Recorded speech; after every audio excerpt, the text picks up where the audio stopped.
सविस्तर पाहूया. Iran Israel मधला संघर्ष तिसऱ्या दिवशी आणखी वाढलाय. दोघांकडून एकमेकांवर जोरदार हल्ले केले जात आहेत. इस्रायलचं ऑपरेशन रायझिंग लायन आणि इराणचं ऑपरेशन प्रॉमिस या दोन ऑपरेशन्सनी पश्चिम आशियात तणाव प्रचंड वाढलाय. त्यातच इस्रायलनं इराणच्या नैसर्गिक गॅस प्रकल्पावर हल्ला केला. इस्रायलनं इराणचे तेल डेपो, नैसर्गिक गॅस प्रकल्प, अणुऊर्जा प्रकल्प लक्ष्य केलेत. इराणच्या दक्षिण भागाचा इस्रायलनं मोठे हल्ले करून नुकसान केलंय. त्यात पर्शियन आखातातील नैसर्गिक गॅस प्रकल्पात मोठी आग लागली. त्यामुळे जागतिक बाजारपेठेतही मोठी अशांतता आणि अस्वस्थता निर्माण होऊ शकते. असं नेमकं काय आहे इराणच्या दक्षिण भागात, पाहूया एक सविस्तर रिपोर्ट. दक्षिण इराणमध्ये इस्रायलचा मोठा हल्ला. फजर-ए-जाम गॅस प्रकल्प इस्रायलच्या रडारवर. जगातील सर्वात मोठी गॅस रिफायनरी उद्ध्वस्त. इराणच्या आण्विक कार्यक्रमाचा सर्वाधिक धोका आम्हाला आहे असं सांगत इस्रायलनं शुक्रवारपासून इराणवर हल्ले सुरू केले. त्यासाठी ऑपरेशन रायझिंग लायन सुरू करत असल्याची घोषणा इस्रायलनं केली. त्या अंतर्गत इस्रायलनं पहिला हल्लाबोल केला, तो इराणच्या आण्विक प्रकल्पांवर. इराणच्या तेहरानमधील संरक्षण मंत्रालय, अण्वस्त्र निर्माण करणारी प्रयोगशाळा, न्यूक्लिअर हेडक्वार्टर आणि 2 रिफायनरी केंद्रांना लक्ष्य केलं. इस्रायलनं इराणचा पाठीचा कणाच मोडण्याचा निर्धार केल्याचं दिसतंय. सर्वात आधी इराणच्या अण्वस्त्र केंद्रांवर हल्ला केल्यानंतर इराणचे तेल डेपो आणि गॅस रिफायनरींवर इस्रायलनं लक्ष केंद्रित केलंय. तेहरानजवळील शहरान ऑइल डेपोला लक्ष्य केलं. यापूर्वी बुशहर शहरातील गॅस फील्ड आणि अबादान येथील ऑइल रिफायनरीवरही हल्ला केला. इराणच्या एका बंदरावरही हल्ला केल्याचं वृत्त आहे. एकूणच इराणच्या महत्त्वाच्या तळांवर हल्ला करून त्यांची ताकद कमी करण्याचा इस्रायलचा प्लॅन दिसतोय. यात इराणचं नुकसानही होतंय.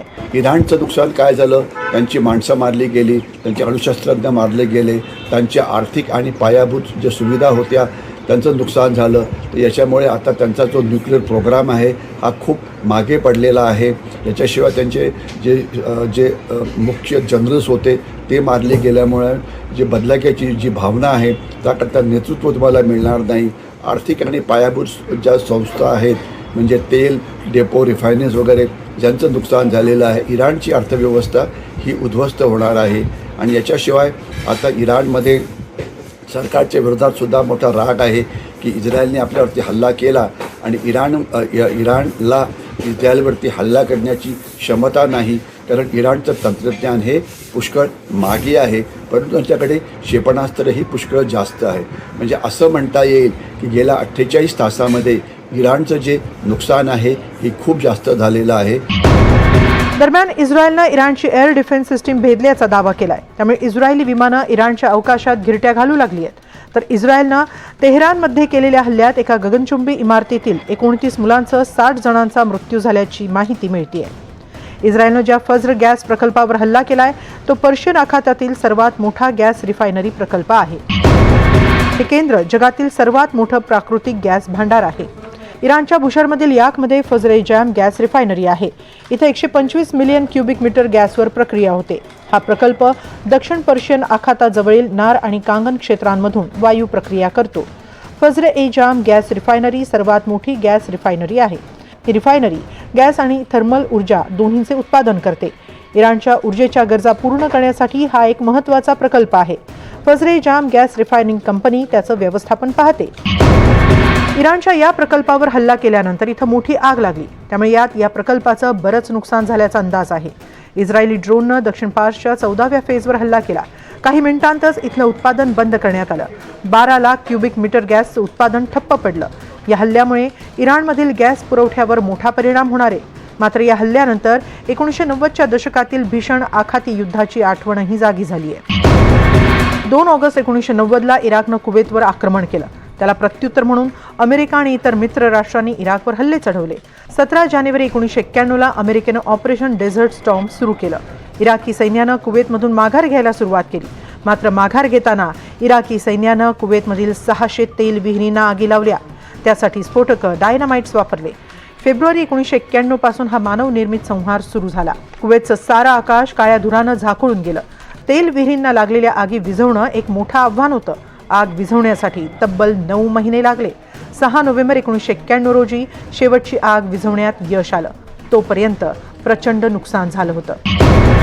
अशात आता इराणच्या दक्षिण भागाला लक्ष्य करण्यात आल्यानंतर मोठी चिंता व्यक्त होतीये. इराणवर जागतिक निर्बंध असल्यानं इराणच्या निर्यातीवर मर्यादा आहेत. मात्र इराणमध्ये अंतर्गत पुरवठ्यावर परिणाम होऊ शकतो. तसंच इराण आणि कतार ही गॅस क्षेत्र वापरतात, त्यामुळे कतारसाठीही हा धोका मानला जातोय. तर भारतासाठी यातून कोणता धोका आहे पाहूया. तेलाच्या किमती वाढतील, पण जास्त काळजी नको. आपण तेल अनेकांकडनं घेतो, त्याच्यामुळे त्या किमती काही फारशा वाढणार नाही. व्यापारामध्ये फरक पडेल, परंतु इराणशी आपला फारसा व्यापार नाही, त्याची काळजी नको. तोपर्यंत व्यापाराचे रस्ते आहेत, खास तर सुएझ कॅनॉल आणि रेड सीमधले, ते आपल्याला वापरता येणार नाही. यामुळे थोडीशी किंमत आपली नक्कीच वाढेल. याच्याशिवाय आपली जी विमानं जायची पाकिस्तानच्या वरनं, इराणच्या स्पेसवरनं, तिथून आता जायला परवानगी नाही.